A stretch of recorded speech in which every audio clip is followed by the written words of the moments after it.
everybody, I'm Kristof Fenyvesi from the University of Jyväskylä.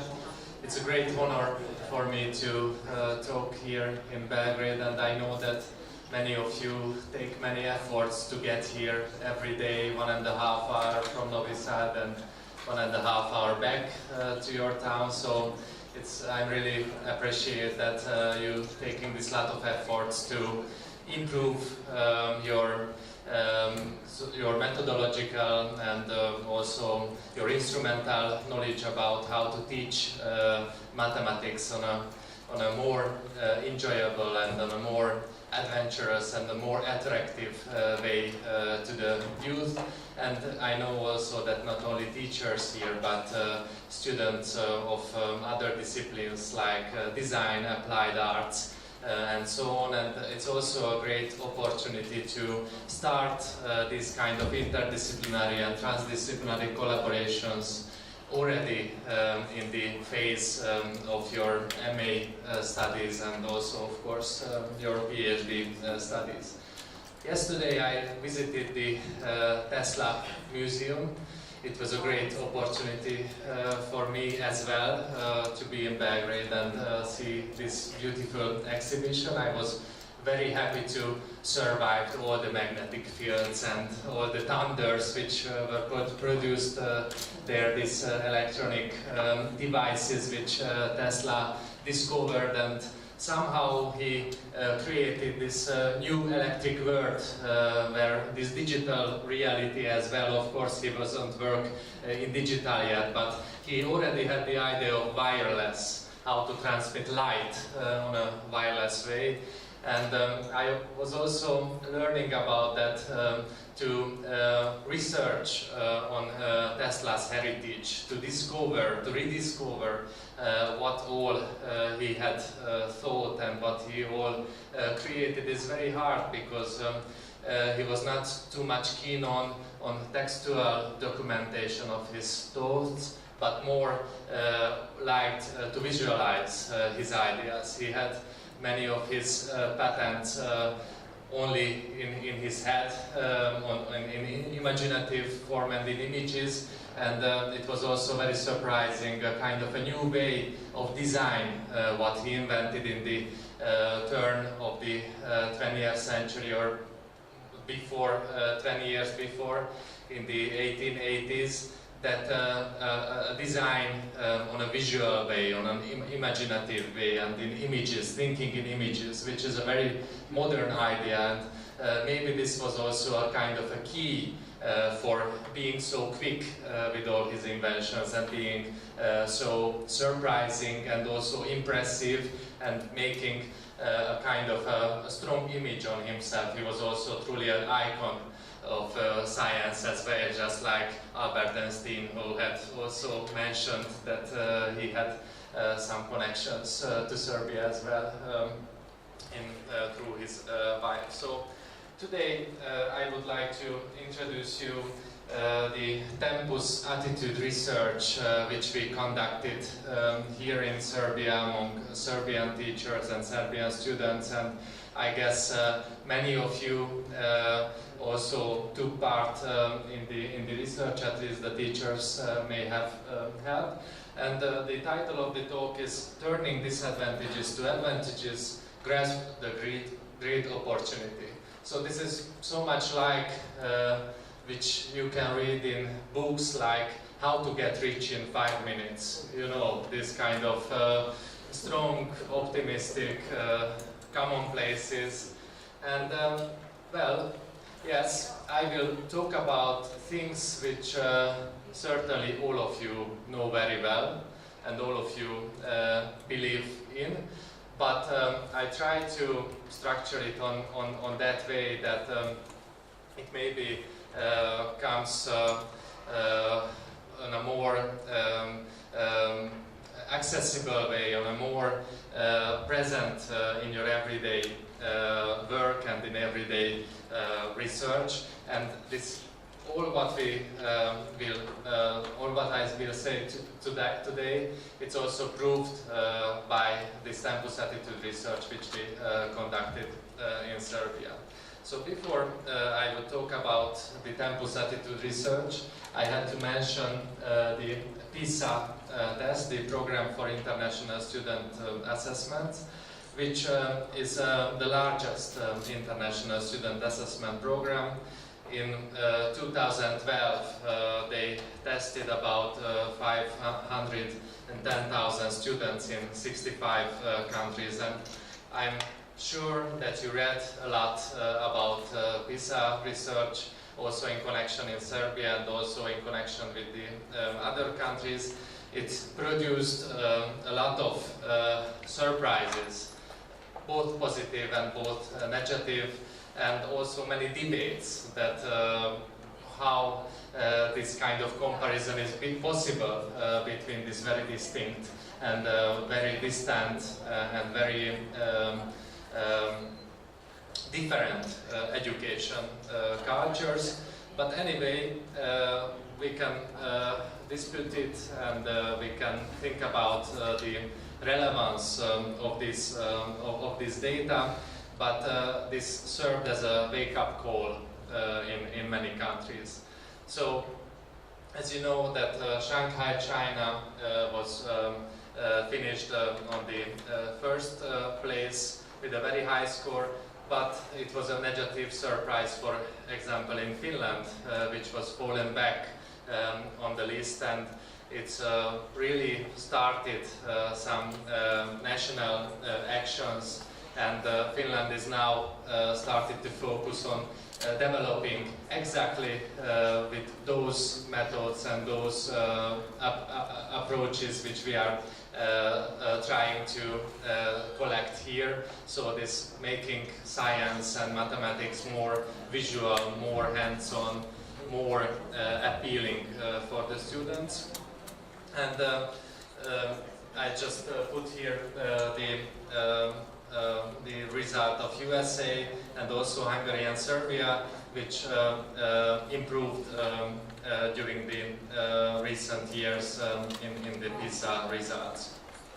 So Serbia is participating in PISA since 2003, and this year Serbian students achieved their highest score so far. So this is also a kind of an opportunity that something is going high, and you really need to grasp this positive change and this opportunity. So the PISA results were published in 6 volumes. I recommend you to take a look at these publications. These are all freely accessible on the internet, on this oecd.org webpage. And you can see also from the title of these volumes which they produced that what are the main emphasis on in the PISA examination, and it also shows a lot about the trends and tendencies, how science and education is important in our society. So, but for us, and from the viewpoint of this summer university, probably, and also this TEMPUS attitude research, probably this ready to learn, students' engagement, drive and self-belief, this third volume is the most important, which is telling about the students' relation to mathematics and science. And it shows this research that education systems and societies have a large need to invest in ensuring that students enjoy learning, believe in their abilities and capacity to succeed, and also crucially have the stamina to face challenging problems and situations. So this is somehow the global message and global result. If you read carefully, you will find that these main values, these enjoyment, self-belief, stamina and challenging problems and situations, this is somehow these values which we should have in mind when we are creating textbooks, when we are creating curricula and designing, planning or class activities. each day. But it's good, these are quite abstract values, it's somewhere over the clouds in the heaven, but how do we implement these? So a lot of studies taking place that, and also of course US is very much keen on to find out that what is the secret of these miraculous achievements in PISA. And I also recommend you to take a look of this book, this Surpassing Shanghai. This is from the viewpoint of the American education system, and they are comparing the most successful countries' education systems who are most successful in PISA tests, and try to find out that what are the main common points between these education cultures. So, for example, if you want to compare Finland and Shanghai, you can imagine that it's very distant cultures, very many differences between the context and the culture and the society, and also the economical situation, but somehow they are on the top, they're doing something similar, at least on some points to achieve these results. So when students from Belgrade and Novi Sad was visited Finland, we not only talked about these results and talked about this education context, but we ourselves went to the schools and tried to make some mini researches and discover what would be the common between these education cultures. So these photos were taken by some of you who are sitting now here as well. And as you can see, in one of the schools, they welcomed us in a very friendly way. They even put the Serbian flag all over the corridors of the school, and they introduced all parts and all details of this education institution. So, returning to this Surpassing Shanghai book, it says that one of the reasons for this high achievements is the real-world problem solving. Both education cultures put a great emphasis to having real-world problems in the classroom. Also, cross-disciplinarity. So, as you are very well aware of it from many lectures, that this making contact between culture, science, and with your colleagues who are teaching other classes in your school can enrich your content and can make your math class more attractive and more interesting for the students. And also putting an emphasis on teamwork is very much important, and also creativity. So this on this picture, this photo was taken in a little storage room of this school which we were visited, and they are having hundreds of games there which any teachers can just freely take into her or his class and use it during the class activity. And of course it requires money to have these kids, but I also visited some schools in Hungary when the teachers themselves from home they brought their not used games to the school, and everybody could get access for them and use them, and they made a kind of a kit lab in their school. So it's probably possible in many schools where somebody has the idea to realize this kind of collection.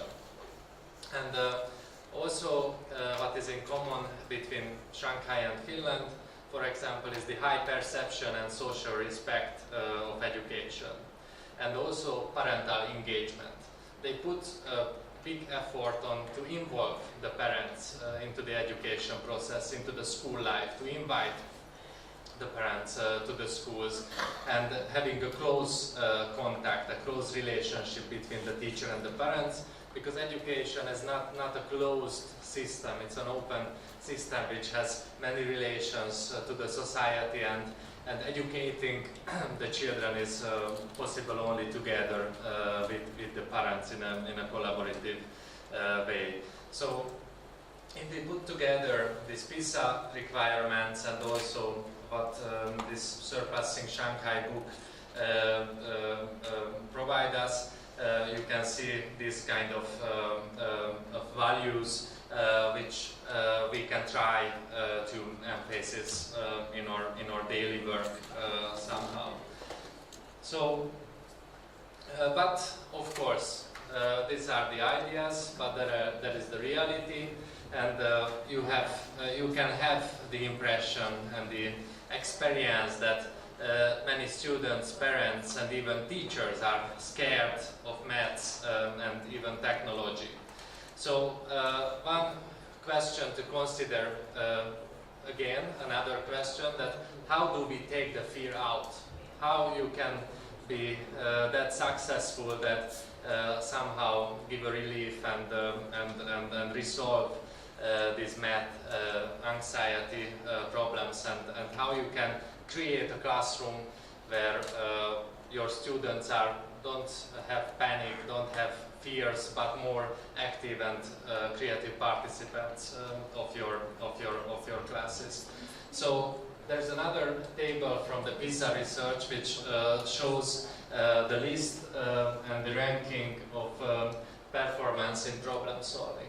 So solving problems, it's not you need to create a kind of an atmosphere where freely thinking and freely discovering and some kind of deep studies and teamwork are possible, where all the members of the class can be involved into solve the problems. And you can see that you have an opportunity here as well, maybe not on this table, but later I will show that, yeah, okay, here is Serbia, if you can see. So it's relatively high again, and Serbia has one of the so very good results in problem solving. So this is again an opportunity to offer these kind of problems to your students, which they can work collaboratively, where they have to collect the knowledge from different disciplines and attach, for example, to mathematics, these knowledges. So these subjective comments, we very many times hearing this, that I'm not good in maths, I'm useless in maths, math is not cool. So, and not just the kids are saying this, but you can hear it from your teacher colleagues and parents. So you really need to do something. And okay, this technophobia is again an interesting question, because the youth, the young children, kids are presented on that way, that everybody has these gadgets, the mobile phone and so on, and they are experts of technology. Okay, this is true on one way, they are expert users of technology, but it's also a quite demanding question, a quite big question, a challenging question, that you want your students to be simply end users of these technological inventions, or you want to have your students as creators or do-it-yourself community builder, kids who put together this technical knowledge and know the background and know programming and know the infrastructure behind these gadgets.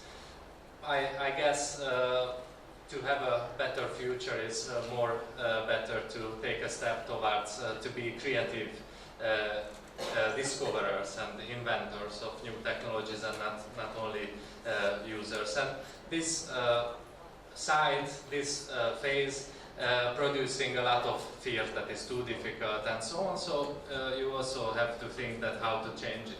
And also gender aspects are very important. Mathematics and even natural sciences have a long tradition to interpret them as male domains, that successful males are doing great in these disciplines. So fortunately this also changed a lot, but you also have to think that how to get rid of this this bad tradition, and how to offer those kind of activities and those kind of problems which girls can find attractive as well and involving as well. So just to return and somehow summarize these bad consequences of stress and panic in the classroom and fear in the classroom. So there are already evidences, brain imaging studies reveals differences in brain function for children with math anxiety. So there is a great article about it. You can read it, just type Stanford brain imaging and math anxiety, and it shows that those children who have the fear, they are less successful in problem solving compared to those who are more released on the math class. So what can we do against math anxiety? So this little cartoon says that maybe this is a question that should be left to philosophers, also like to solving this equation. But when we had our TEMPUS classes in Finland, and many of you, some of you were there, we also tried to collect some recommendations together, and it took place before we visited the schools, and it was in the very beginning of the class. And here I show those answers which my students from Serbia gave to this question. So you can see all things which are also the same as the global trends. So every one of you have the key.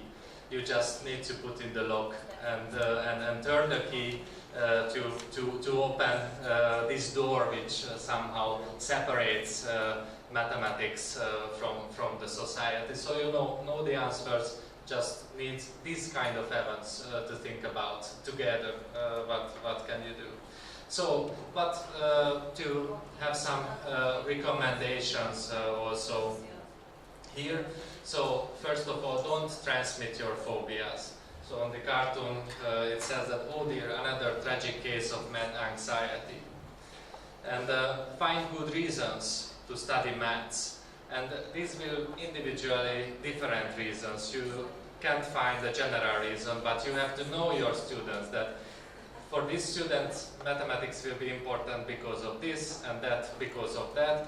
And maybe there will be a student whom you have to find a quite distant reason, not a direct way, but somehow show some interesting patterns, or calling the attention to sport activities and mathematics, and so on. So many fields are possible how you can reach out for your students. So it's definitely not a good reason that algebra class will be important to you later in life because there's going to be a test 6 weeks from now. So this is quite a poor reason. Also get the students involved. It's also maybe not the best way of involvement that I expect you all to be independent, innovative, critical thinkers who will do exactly as I say. So this also not too much works. Try to work together. Also is showing a physics experiment that maybe you should wear a helmet in case you know my maths is off. So you really have to take the same risk with your students, and students have to feel that you are together in the same project. You had an agreement to realize some common goals. You share the goals with your students. Also, take the fear out and put fun in. Try it at least sometimes. Okay, it's not possible in every classes, but at least sometimes to have some fun at math class. It's quite important. And also to take time to discuss not only the good answers, not only the good solutions, but in a friendly, on a supporting atmosphere, take time to discuss a wrong answer. And also be careful to not shame your students who had the bad answer. but try to understand his or her thinking and try to introduce that how this thinking took way. And of course it takes time and you have to rush with all the material, but at least sometimes try to shine up on this way. So the guy says to the teacher, just a darn minute. Yesterday you said that x equals 2. So you understand the joke. Also tests and assessments, even PISA assessment is mentioned a lot, but at least on some days in the classroom, try to take the emphasis off the tests. Also discuss the reason that why do we have tests, that you have to sure that every of your students understand that what is the reason that we have to write tests. So this poor guy says to the teacher, "Math isn't really my long suit, Mrs. Ferguson. How about I just take a drug test?" So don't how can I say? Don't mix these things that math test is something that you are investigating a crime that you don't learn, but it's more about that if the students have bad results, that we together have to change something. You have to change in your learning process, certainly, and I have to teach something on a different way to have together some better results on tests. So this is about to change perception towards maths with a kind of an expectation shock. Shock your students in a positive way, at least sometimes. Try it. It will be worth because even so to work with bad students, it's quite a demanding job. It's horrible. It's make your life to a horror. But if you make this expectation shock and you have your bad students as the strongest supporters of you and your activity, then it will definitely change the atmosphere of the classroom, and you will have better days in school. Your work will be easier and your work will be fun as well, not only for the students. So this expectation shock is Tony Houghton's term. It means that offering an experience which highly exceeds the often low expectations. So this is where we come to this, that when we have low expectations towards mathematics and science generally, and bad attitudes, negative attitudes. That means a situation when you can turn turn disadvantage to advantage and have a great opportunity to change these low expectations with an expectation shock. So it's meaning engage people in fun activities, creative math art activities, math games, and offer sometimes, if it's possible, software which like GeoGebra, as we tried it yesterday at the GeoGebra and origami workshop. So it's really not about by doing big wow activities with a lot of money and a lot of infrastructure and so on, but just in your classroom as your private matter with the class to share, try it on a small scale. It will work. But of course there are huge societies, organizations which are active on this way, for example the Bridges Society or Experience Workshop or Symmetry Festival. Bridges will take place in this year in Seoul. But all these people who are involved in these communities basically are also here lecturing in this summer university. So you have the contact with them, and just be brave and communicate, exchange email addresses and keep in touch. They will support you. They will be happy to support you. So these are some pictures on some Bridges conferences. Here is Ernest Rubik, the inventor of the Rubik's Cube, which really had a great career, and Family Day and origami, you can see here exhibitions. Slavik Jardan, from Bridges 2010 and his big exhibition which will arrive here to Belgrade as well. So I hope that there will be a big exhibition here as well, maybe in September, in the framework of Tempus project, and so many other interesting activities. We will have at the Family Day, as Dirk already called our attention, some giant zone tool building workshop. We will build DNA together, and it will be maybe as high as this structure was in Banff in Canada. And we also have a children art exhibition, and maybe here is the teacher of Blažena Pančevo, Serbia. I don't know if here's the teacher. She will come on Friday. Okay. So we are collecting artworks which are representing children artworks, which are representing bridges and also mathematical art and so on. And many participants submitted drawings from Serbia. So this will be introduced in Seoul, Korea. So these contacts and collaborations are possible. If you visit the bridges, you may get a mathematical haircut as well if you want.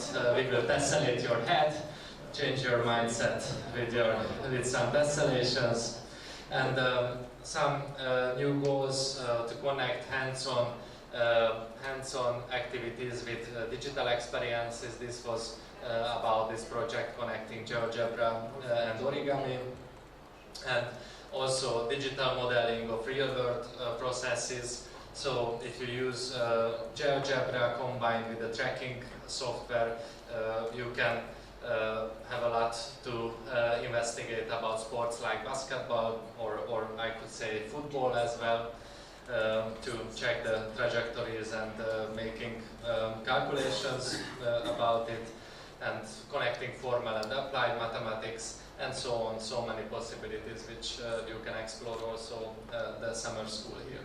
So about the Tempus attitude survey.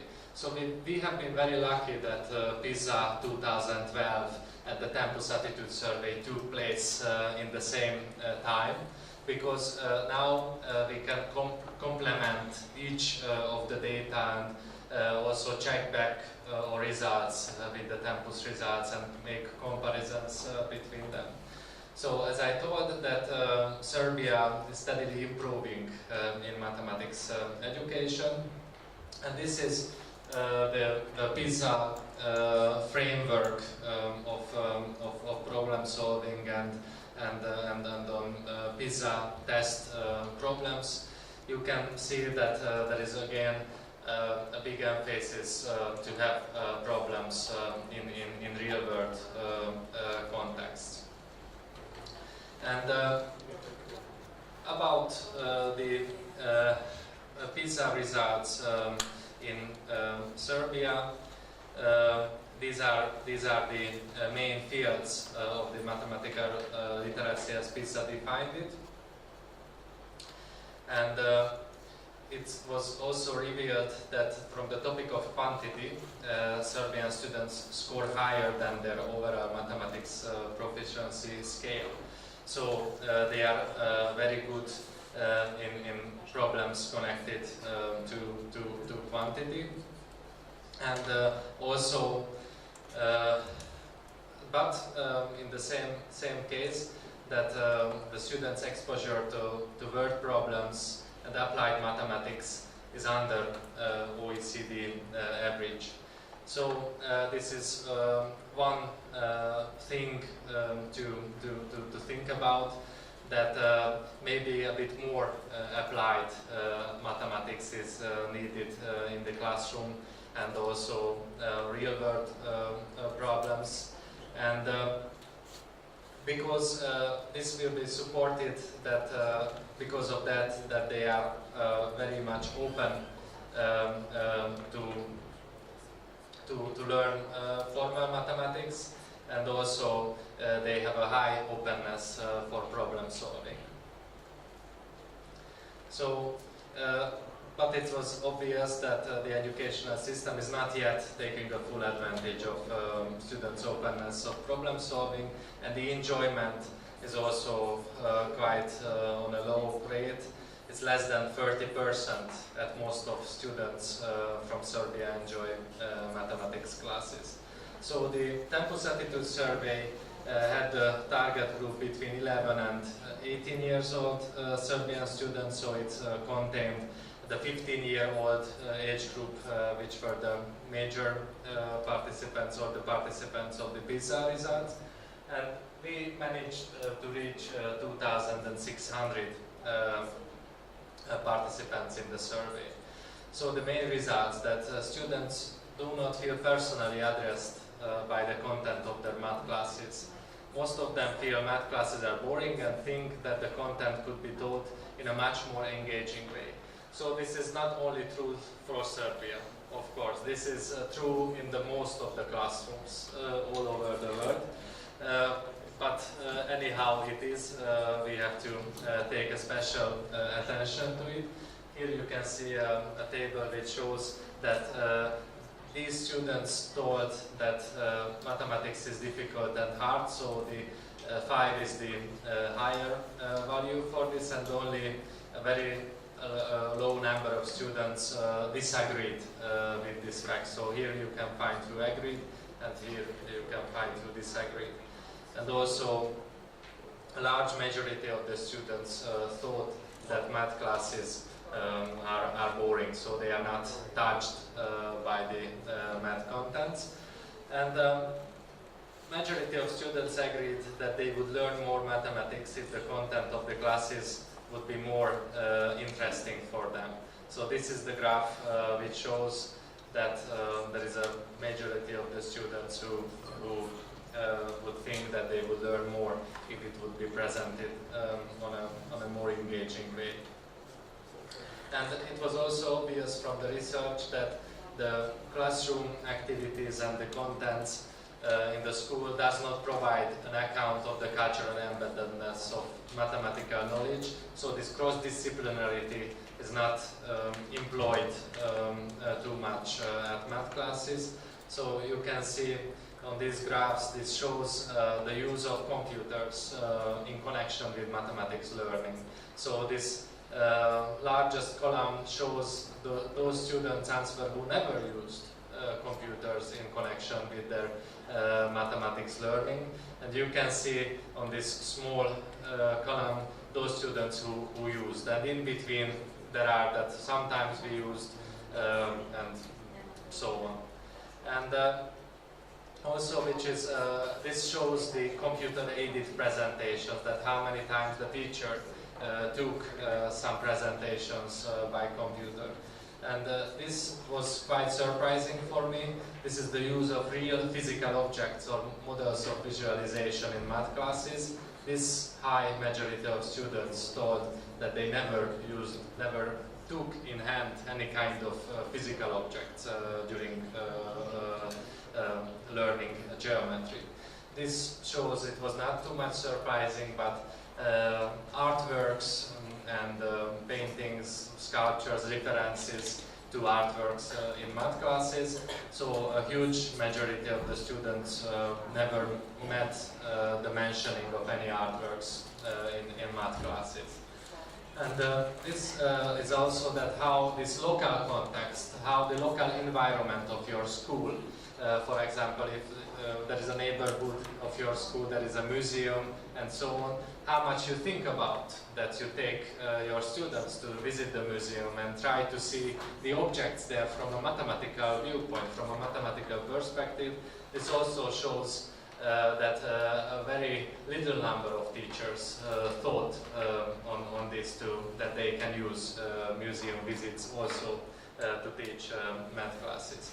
And what was also very important and a very interesting result from the research, that those teachers who are using 1 or 2 or 3 or more methods, more special experience-centered approach in the math class, hands-on activities and fun activities and so on, they are more open towards other methods as well, other experimental methods.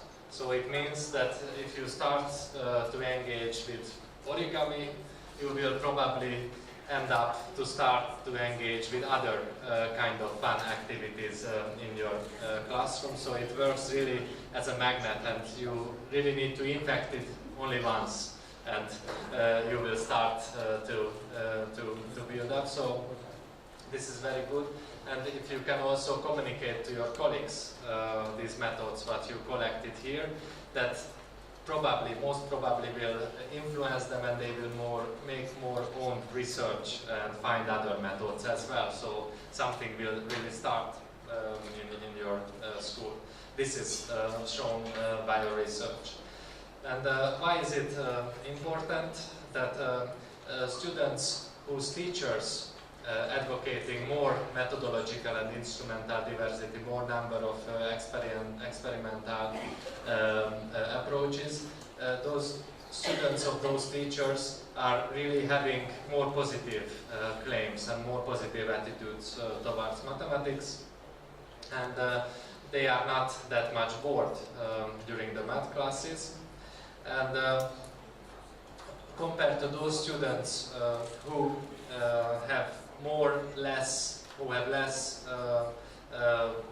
methods and experimental approach in their math classes, they have much more